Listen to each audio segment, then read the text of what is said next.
Evolución e clasificación dos seres vivos, correspondente á unidade 11 para primeiro de bacharelato. Imos a comenzar coas ideas básicas que queremos resaltar desta unidade. Todos os organismos teñen un orixe común? Pois sí, hoxe pensamos, toda a comunidade científica cree e afirma que existe un parentesco evolutivo entre todos os seres vivos. Nun principio non se pensaba iso. Moitos científicos, como Linneo e Aristóteles, dos que falaremos nesta unidade, que foron destacados por outras aportacións ao longo da historia e, sin embargo, non creían na evolución. Eran fixistas. Tiveron que chegar os primeiros evolucionistas, como Lamarck e Darwin, para plantexar estas ideas. Hoxe en día hai moitas probas como parentesco molecular, parentescos anatómicos, parentescos embrionarios, parecidos fósiles, probas evolutivas que defenden o orixe común dos seres vivos. O principal pai, vamos a decir, da evolución foi Charles Darwin. Non foi o primeiro evolucionista, pero sí o primeiro en defender unha teoría evolutiva a partir dun mecanismo chamado a selección natural. O darwinismo baseábase en tres ideas. Darwin defendía que os seres vivos tiñan unha elevada capacidade reproductiva, que tiñan máis descendentes dos que podían sobrevivir. Pero outra idea que el defendeu era a diferencia entre os seres vivos. Dentro da mesma especie existían diferencias. Esa variabilidade xenética que non supo explicar a causa, pero que facía que aqueles máis aptos poderan sobrevivir e transmitir esas características á descendencia. Ao seren distintos, os seres vivos tiñan que competir polos recursos, e aqueles que a naturaleza seleccionaba porque tiñan unhas características que os facía máis aptos para a supervivencia eran os que non morrían e podían vivir.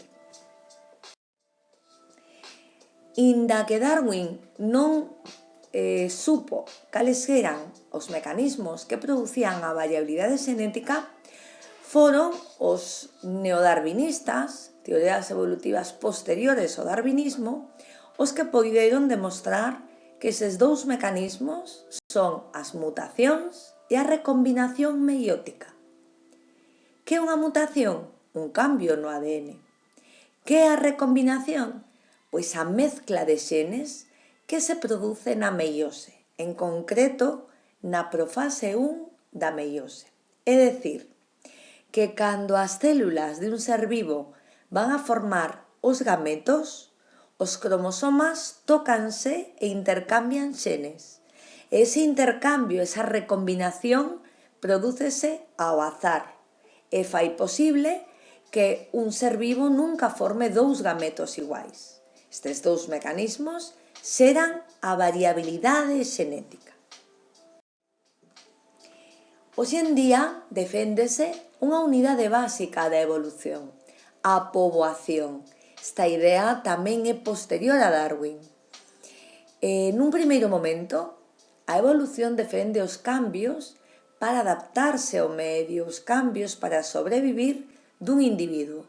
Pero hoxe sabemos que os individuos precisan de outros individuos da mesma especie, precisan da poboación, que é o conxunto de individuos da mesma especie que se relacionan entre sí e co medio no que viven.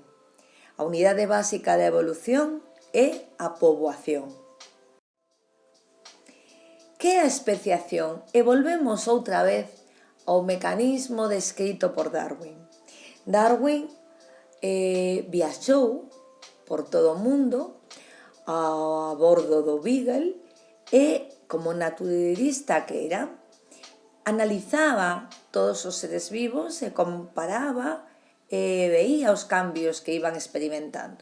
E foi nas Illas Galápagos, neste archipiélago, onde analizou algunhas especies como os pimpíns ou pinzóns en castelán, que son eses paxaros que se foron adaptando por a separación xeográfica, por este illamento, e se iban adaptando aos diferentes alimentos que había nesas illas. Eso facía que as características dos picos, en función do que comían, foran cambiando e foran dando lugar a diferentes especies. De aí que a formación de novas especies requira un illamento reproductivo que impida o fluxo de xenes. E os seres vivos se adaptan ao medio? Por suposto. Unha adaptación son aquelas características que van a conferir unha vantaxe que fai posible que ese individuo sobreviva no medio e se poda reproducir. Seguimos adaptándonos ao medio. Aí temos algunhas imaxes, hai moitas máis, de adaptacións a animais e vexetais. Por exemplo, vemos unhos coellos como están adaptados a distintos medios para pasar desapercibidos e poder huir dos depredadores. No caso do búho, adaptado á vida nocturna, no caso dos cactus, adaptados á escasede de auga, ou no caso, como vedes aí, nun bosque, a estratificación das especies vexetais para non competir pola luz. Hai moitas máis adaptacións dos animais e das plantas. Clasificar toda a diversidade biolóxica. Os primeiros en nombrar as clasificacións foron Aristóteles, un gran pensador que foi o primeiro en falar do reino vexetal e do reino animal. Ou Teofrasto, que tamén fixo unha clasificación dentro das plantas medicinais, arbustos, arbóreas.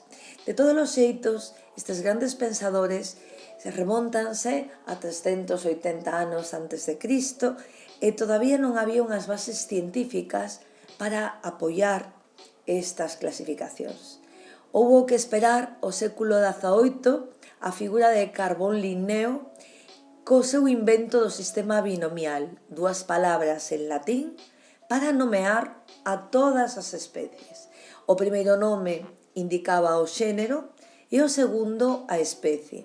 O nome xenérico do xénero escríbese coa inicial en mayúscula e a especie todo en minúscula. Tendes aí o exemplo de Homo sapiens, no caso do ser humano. Moitas destas especies son nombradas ao final cunhas iniciais que se refiren ao científico que as descubriu.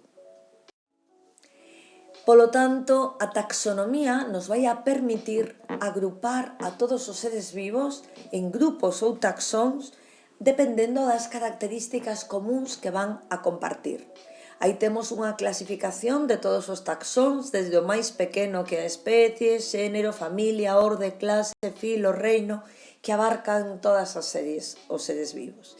E temos 5 grandes reinos: as plantas, os fungos, os animais, os protozoos e as bacterias que forman o reino Monera.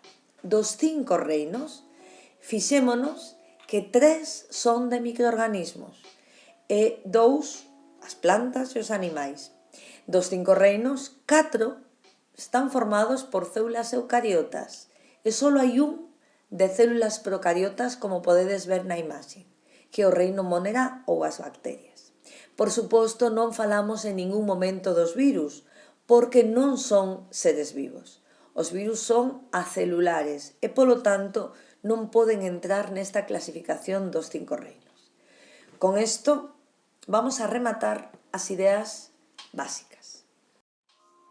Polo tanto, as ideas básicas do tema evolución e clasificación dos seres vivos rematan coesta imaxe.